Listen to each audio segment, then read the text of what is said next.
Gente, essa é a minha primeira live, então, em primeiro lugar, me desculpem se eu for muito inexperiente, mas eu estou me adaptando a esse mundo virtual. Para quem não me conhece, o meu nome é Maurício Correia de Cerqueira César. Eu sou diretor aqui do Laços da Vida, Casa de Repouso e Centro Dia para Idosos. Eu queria começar um pouco falando com vocês sobre como funciona o trabalho das casas de repouso. Uma casa de repouso tem um estigma muito forte que existe sobre o trabalho que é feito por uma casa de repouso. Na verdade, o nome adequado que se dá a esse tipo de entidade hoje, a esse tipo de serviço, são instituições de longa permanência para idosos. O trabalho da casa de repouso ele começou a ser regulamentado a partir de 2005 e a partir de então é que se passou a ter regras que passam a ser aplicadas de forma uniforme para a gente ter um trabalho mais ou menos regrado e igual a ser prestado minimamente pelas casas. Antes de 2005 não existia nenhum tipo de regulamentação. E cada um funcionava da maneira que queria e não havia uma fiscalização exata sobre os serviços. E por isso existia um grande mito e um grande preconceito sobre esse trabalho, porque as casas, via de regra, eram chamadas como instituições asilares. As casas para idosos, elas tinham a visão de que eram lugares onde você deixava o idoso abandonado e ele ia lá realmente para passar o seu final de vida abandonado, longe da família, asilado, fora da sociedade. Era um local onde as pessoas ficavam afastadas de um convívio, muitas vezes fechadas, sem nenhum tipo de fiscalização e à mercê das pessoas que trabalhavam e que cuidavam e que administravam esses serviços. Por isso, era muito terrível e as pessoas criaram um mito de que era um lugar de exclusão. Era um chamado não lugar. Os estudos que existem sobre as instituições asilares, elas colocam essas instituições para idosos, esses serviços para idosos, como não lugares, ou seja, a pessoa ela era excluída da sociedade.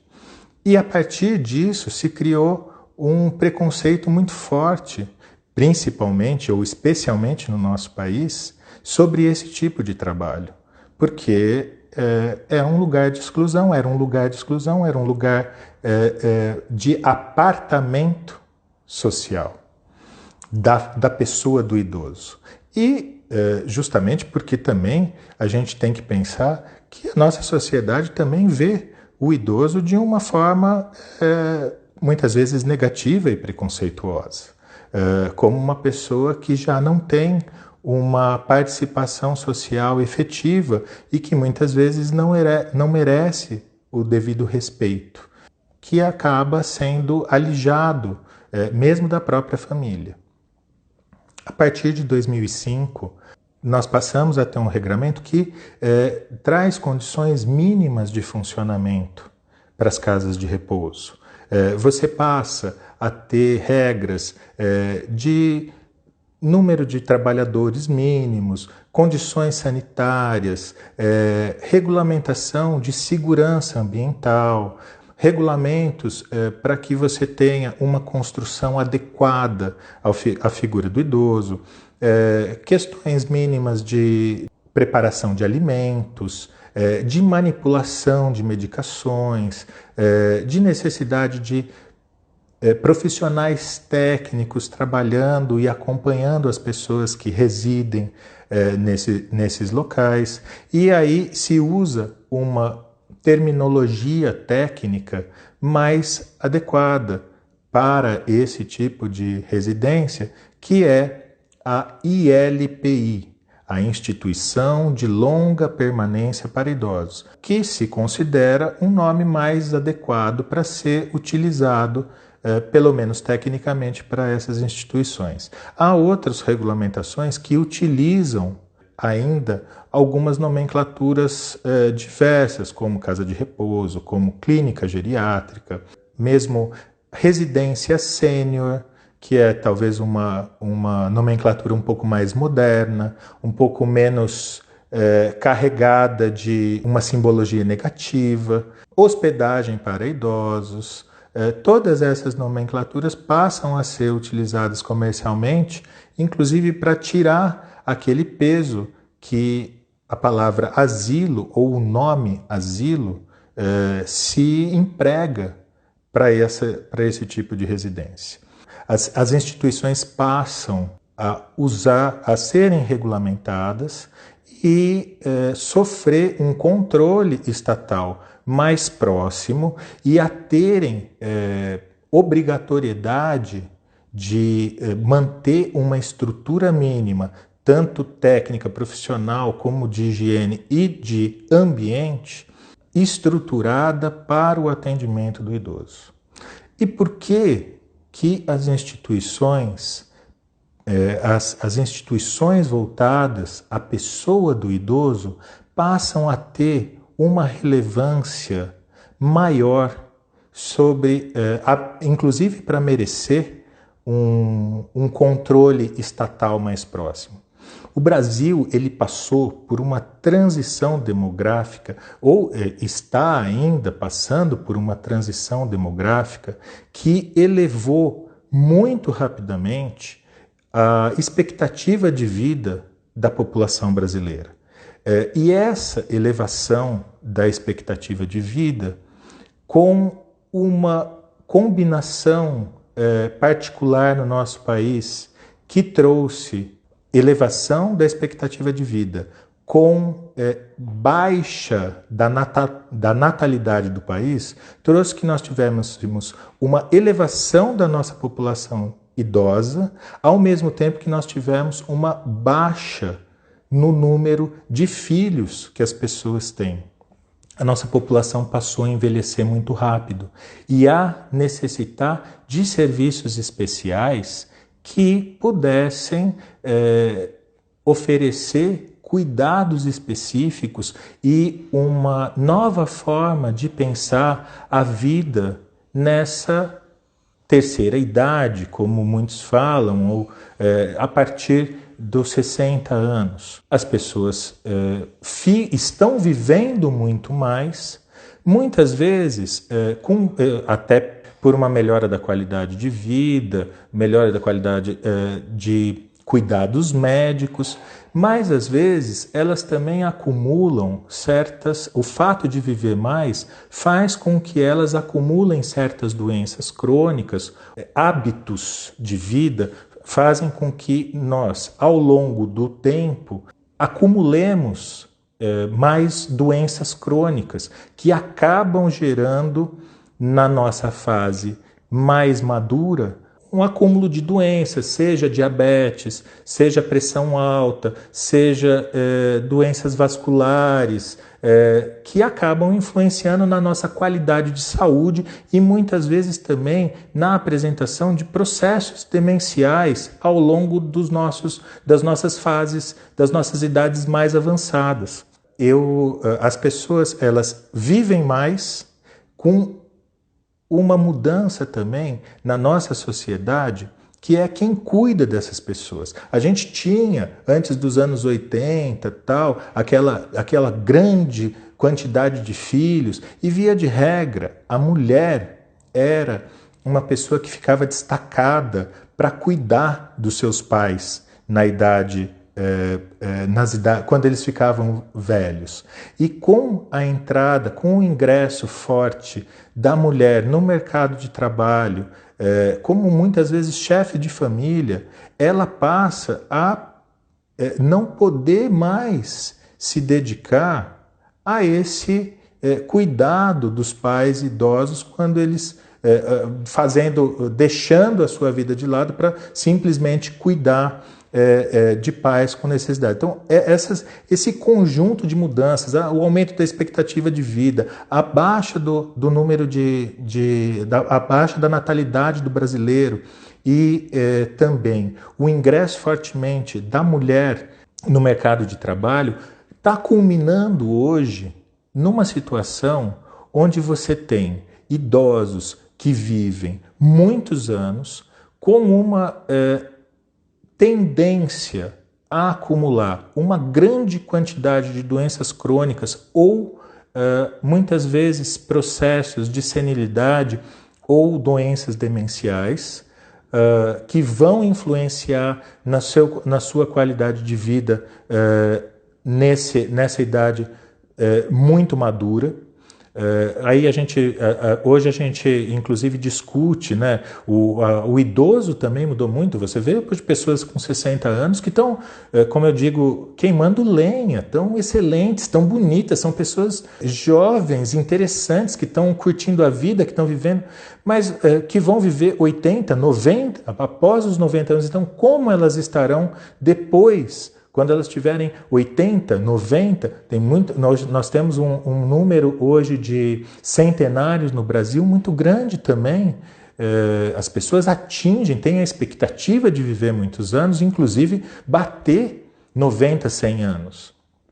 E isso vai precisar de uma mudança da sociedade, em como nós encaramos o envelhecimento e também de uma forma a nós nos prepararmos para cuidar dessas pessoas na sua idade bastante avançada, na sua idade muito avançada. Então, a sociedade está se transformando e nós precisamos cuidar, sim, de como nós vamos tratar não só o envelhecimento, mas como nós vamos cuidar dos nossos idosos na sua fase muito madura.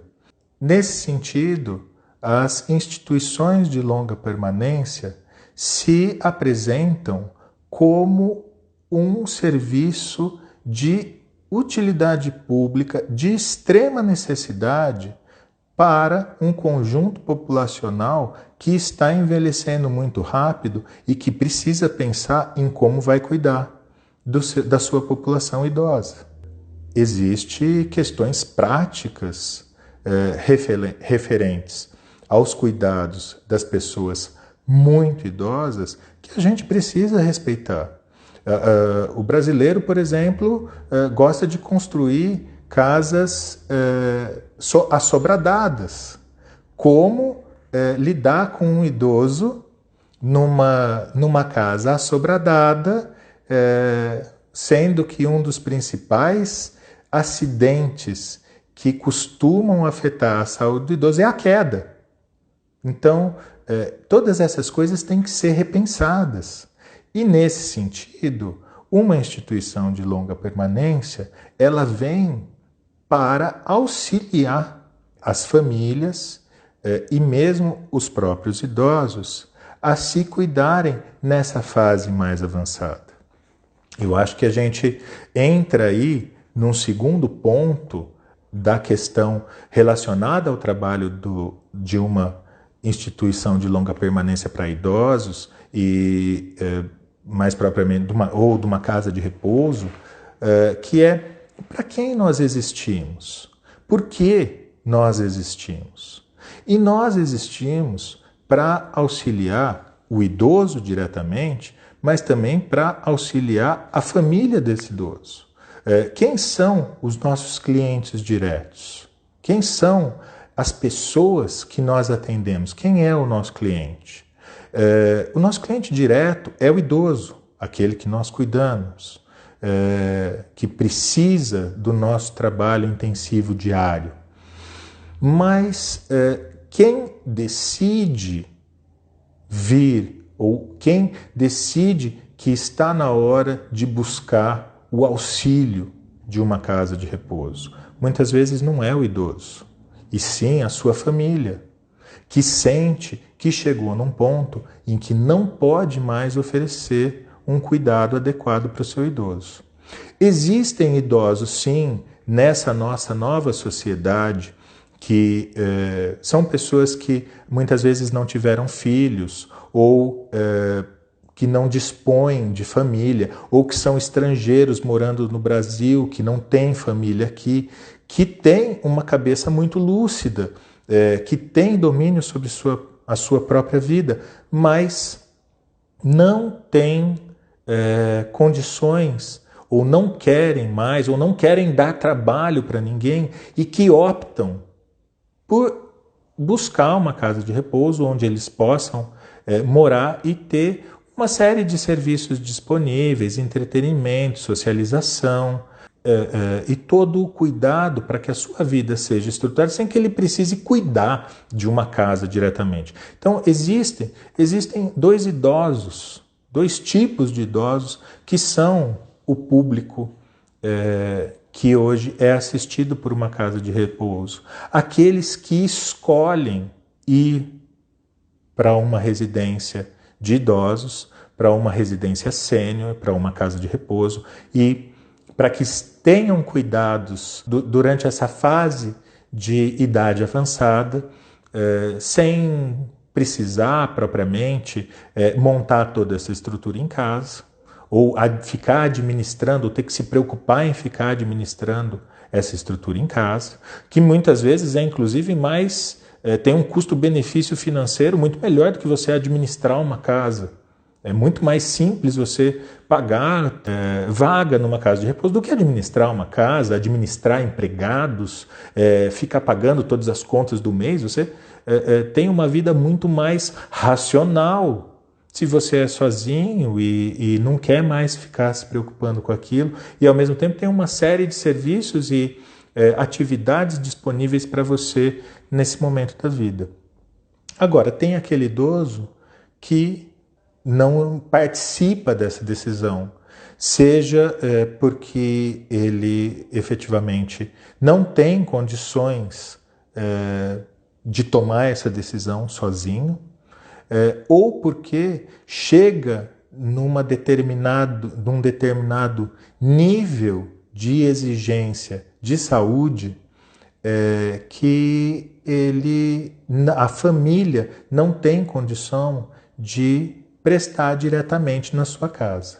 Bom, dentro dessas duas vertentes de público, seja aquele idoso que opta a ir residir numa residência sênior, numa residência para idosos, numa residência geriátrica, numa hospedagem para idosos, casa de repouso, instituição de longa permanência para idosos, como queiram. Então, tem esse idoso que opta por isso e tem aquele idoso que não opta. E, via de regra, a família ela acaba nos procurando numa situação, muitas vezes, bastante difícil, porque ela ela tem uma dificuldade muito grande em aceitar que ela não tem mais condições de cuidar daquele idoso, que a estrutura dela não está adequada, que ela precisa optar muitas vezes porque a família ou os integrantes da família precisam trabalhar para se sustentar, para sustentar a sua própria família, e não tem com quem deixar esse idoso. As pessoas passam por muito problema com administração de empregados em casa, de cuidadores domiciliares, profissionais técnicos, levar esses idosos para suas consultas, para os seus tratamentos específicos, e isso acaba muitas vezes desestruturando bastante a rotina da família. Nesse sentido, até nós também temos um segundo serviço, que é o Centro-Dia, que também oferece esse tipo de assistência durante o dia para o idoso, enquanto a família ou o seu familiar trabalha, e aí ele volta para casa à noite para ficar durante a noite na sua casa, que também é uma modalidade de serviço que é bastante procurada também. Mas, especificamente, nós estamos tratando aqui daquele que opta por vir residir numa casa de repouso. E é normalmente porque a família precisa desse suporte, ela precisa desse apoio. Não é uma decisão fácil, justamente porque pesa todo esse estigma sobre o trabalho da casa de repouso, sobre essa cultura que está no nosso imaginário, no nosso inconsciente, que se trata de um asilamento. E não é, gente. Hoje você tem estruturas adaptadas, você tem toda uma programação pensada para que a pessoa tenha um entretenimento adequado para a sua idade, tenha as estimulações adequadas para aquilo que ela precisa, programação de exercícios físicos próprios para a sua fase da vida, que reforcem ou que atuem sobre cadeias musculares ou fortalecimento que são úteis para a manutenção da saúde e da forma física do idoso, a preservação da sua massa muscular ao longo, que é normalmente perdida, né, ao longo da idade.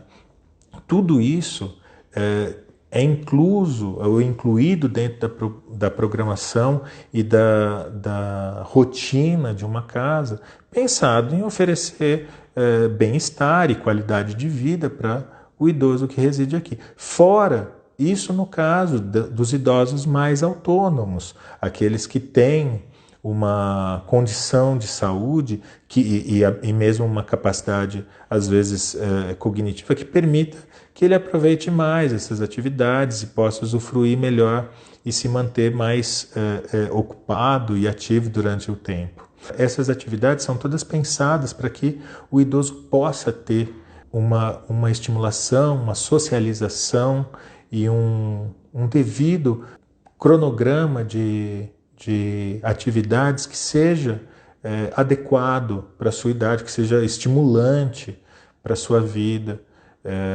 ao mesmo tempo em que ele está inserido dentro de uma rotina que, via de regra, ele pode, que traz benefícios, que está adaptada à sua maneira normalmente para uma rotina que a gente adota numa idade mais avançada.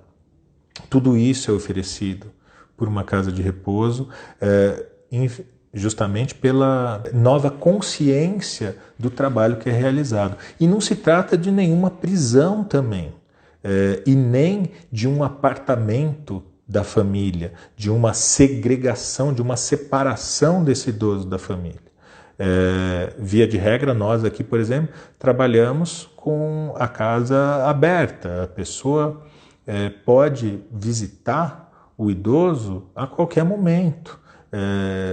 Nós gostamos e incentivamos que, apesar dele não estar muitas vezes residindo com a sua família, que ele mantenha essa interação. Ele é uma casa coletiva, vamos dizer, uma república. Ele não está separado de ninguém, não está aprisionado e nem fica enclausurado, separado da sua família. A família deve participar. Nós devemos, aliás, nós zelamos para que a família participe da rotina do idoso, mesmo com ele morando dentro de uma residência, de uma instituição de longa permanência. Essa é uma dos nossos deveres, garantir os direitos desse idoso e também proporcionar mecanismos de participação e interação dele com a sua família. Isso faz parte dos nossos deveres e das nossas propostas de trabalho. Então, se ele tem condições, se ele tem domínio das suas faculdades, da sua físico, tem possibilidade de andar, é um idoso ativo que pode ter decisão sobre a sua vida, ele é totalmente respeitado. Ele pode sair, ele pode passear, ele vai ser acompanhado. Lógico que tudo isso tem protocolos de segurança que precisam ser seguidos, não vai se deixar que ele faça qualquer coisa que possa colocá-lo em alguma situação de risco, essas coisas, nós precisamos garantir que ele esteja o máximo possível assegurado nas suas condições, naquilo, em todos os aspectos da sua vida. Mas ele pode sair, ele pode passear, pode fazer visita para a família, pode passar o final de semana fora, pode viajar, e aí ele pode retornar também para casa no momento que desejar. Lógico que tudo isso a gente vai supervisionando e cuidando para que a integridade dele esteja sempre preservada. Agora, se ele é uma pessoa que não tem condições mais de andar sozinho, que se perde, aí nós vamos cuidar para que ele tenha todas essas atividades e programações dentro da casa, com a supervisão dos profissionais, e ao mesmo tempo que a família interaja com ele, ou dentro do espaço da residência, ou também aí nos momentos que isso for possível, que ele vá visitar e fique com a família, quando ela tiver a possibilidade de recebê-lo dentro da sua rotina. E a estrutura, né, para poder dar os cuidados que ele precisa também. Agora, tem pessoas que muitas vezes, pela sua condição de saúde, elas são acamadas, elas não têm uma mobilidade, dependem às vezes de equipamentos, dependem de procedimentos técnicos, alimentares, de saúde, de cuidados, e que muitas vezes não podem ser prestados por uma pessoa que não é dessa área, que ela precisa ter um profissional de saúde acompanhando, precisa ter um profissional cuidador especializado dando suporte, e às vezes uma estrutura física também que possa oferecer os cuidados completos que ela precisa. Essas são situações que elas acontecem, gente.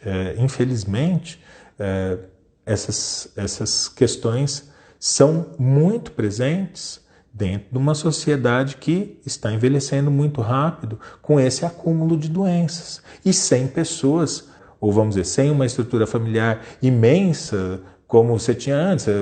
Antes as pessoas tinham 13 filhos. Hoje, quando você vê, a maioria dos meus amigos, por exemplo, tem 1 ou 2.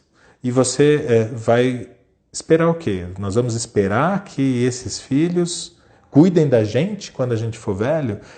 Não que eles não possam fazer isso, mas também isso, dentro da psicologia, é colocar para eles uma carga que efetivamente não é uma responsabilidade que precise lhes ser impostas. Era muito comum uma mulher uma mulher da família não casar para cuidar dos pais quando eles ficassem velhos. Essa não é mais o perfil da nossa sociedade. E nós não podemos também ficar impondo ou colocando essas cargas sobre a nossa prole. Então, nós mesmos precisamos pensar e repensar como nós vamos viver a nossa fase madura, muito madura. Como que vai ser quando nós precisarmos de ajuda, quando a gente for idoso e precisar de ajuda. Isso faz parte, apesar de nós não gostarmos de falar sobre certos assuntos, esse é um assunto que nós temos que pensar, porque fatalmente nós vamos encarar isso. Se nós tivermos a felicidade de sermos pessoas longevas, ou seja, que vivamos muito, nós vamos ter que pensar como a nossa vida, numa idade avançada, vai se processar e como nós vamos ter suporte para isso. Tem uma outra coisa que influencia bastante numa questão da longevidade, que é o fato que a gente está apresentando ao longo da vida muitas situações de adoecimento demencial, especialmente a doença de Alzheimer. Isso tem acontecido muito dentro da nossa sociedade. As pessoas vivem mais e estão acumulando acumulando também doenças demenciais. Além de problemas de saúde, também problemas demenciais. E às vezes você tem um físico muito bom, mas a cabeça não funciona mais. Como tratar isso? Como cuidar disso? É difícil. Eu acho que o Alzheimer, propriamente as demências, elas merecem uma live específica sobre isso. Mas esse é também um dos principais clientes atendidos hoje dentro da nossa instituição e pelas casas de repouso em geral. E isso influencia muito uma família. Somente uma família que atravessa um processo demencial no seu seio, no seu interior, conhece como isso é difícil, como muda a rotina de uma casa, de uma família, como gera um transtorno, vira a vida das pessoas de ponta cabeça.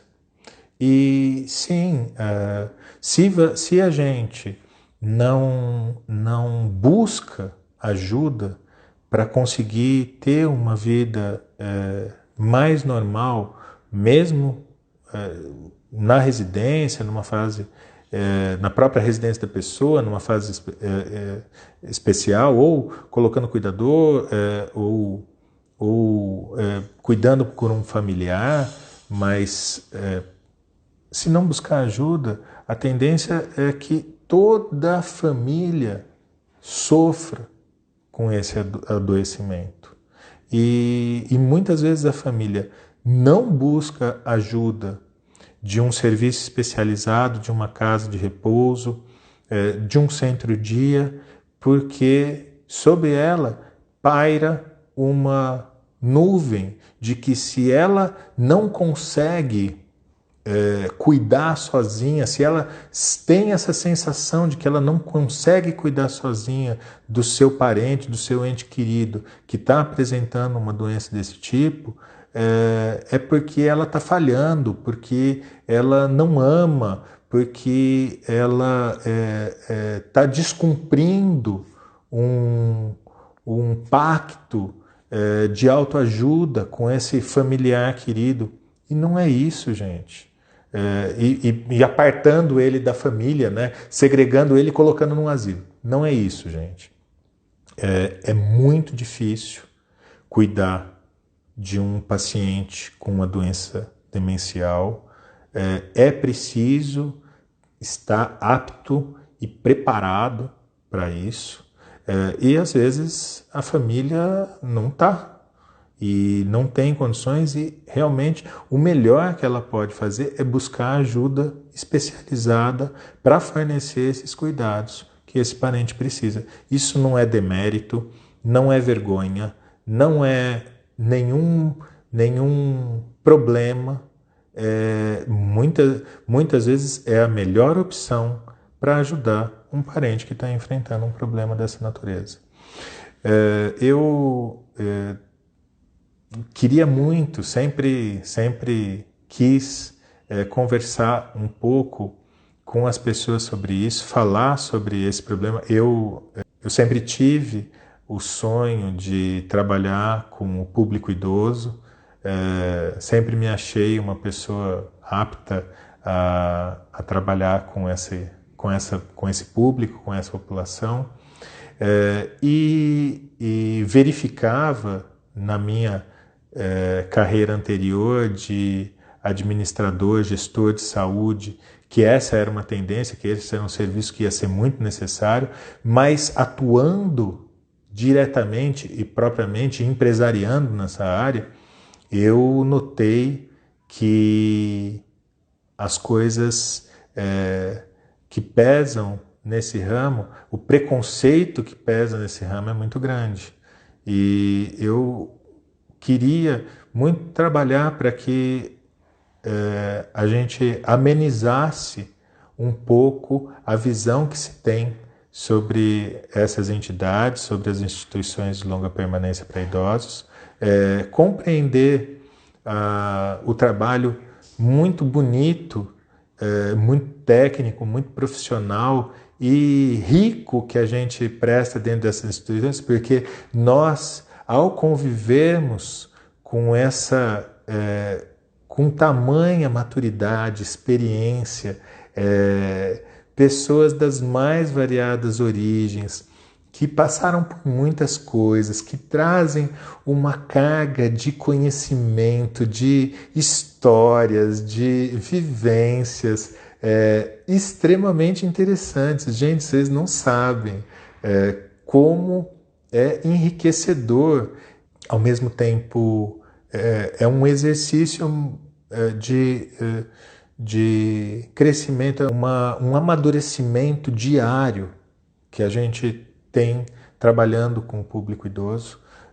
Eu me sinto muito feliz e muito afortunado de poder ter essa experiência hoje na minha vida e gostaria sim de trabalhar para que as pessoas compreendessem melhor como que nós funcionamos e como esse serviço é importante e como é preciso também nós repensarmos como será o nosso envelhecimento e como nós vamos nos arranjar para termos uma vida apta às nossas necessidades nas elevadas idades que nós tendemos a chegar e também dizer que a família que sente que precisa buscar ajuda para cuidar de um idoso que está apresentando problemas ou de um parente que está com uma necessidade de saúde especial, ou também para aquele idoso especialmente que hoje se sente sozinho, que se sente cansado de administrar uma vida para que ele possa se manter vivendo normalmente, administrar uma casa, ele pode encontrar numa casa de repouso e aí, especialmente no Laços da Vida, eu diria, um local onde ele vai encontrar acolhimento, amparo e uma resposta ou um alento, uma ajuda para aquela atribulação, para aquela aflição que está existindo na vida dele. Nós estamos aqui para auxiliar idosos e auxiliar famílias. E nós podemos ajudar as mais variadas situações que costumam acontecer numa fase de envelhecimento avançado em que a pessoa fica um pouco mais fragilizada ou que a família não consiga oferecer os cuidados adequados que aquele idoso que ela assiste precisa. Um grande abraço, obrigado e tudo de bom para vocês e fiquem em casa.